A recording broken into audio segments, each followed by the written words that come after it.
Start দেবো। তো গাড়ি স্টার্ট দেওয়ার আগে কি কি কাজ করতে হয়, কি কি চেক করতে হয়, মোবিল ঠিক আছে কি না, এই যে ঠিক আছে, 2 দাগ আছে। তো এখন আমরা গাড়ি স্টার্ট দেব। এই যে চাবি,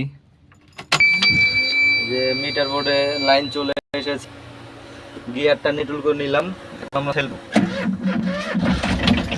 অবশ্যই মনে রাখতে হবে এই গাড়ি স্টার্ট দেব 40 সেকেন্ডের মতো, কোনো পিক আপ দেবো না। মোবিলটা উঠবে, ভালো করে হেডে সরিয়ে যাবে, তারপর আমি পিক আপ দেবো। অবশেষে আমাদের গাড়ি স্টার্ট দেওয়া শেষ। তো সকালবেলা এটাই আমাদের কাজ থাকে, যে সকালবেলা এসে গাড়ি মোবিল চেক করতে হয়, পানি চেক করতে হয়, তারপরে গাড়ি স্টার্ট দিতে হয় যে গাড়ি ঠিক আছে কি না। কারণ যে কোনো সময় আমাদের টিপ হতে পারে। তখন যদি গাড়ি স্টার্ট না হয়, যদি গাড়ির ব্যাটারি টার্মিনাল যদি কার্বন বেশি থাকে, ওই ক্ষেত্রে গাড়ি স্টার্ট হবে না। সেলফে সমস্যা থাকলে তো সকাল সকালে গাড়িটা চেক করে ফেললাম। তো ভালো থাকবেন আজকে।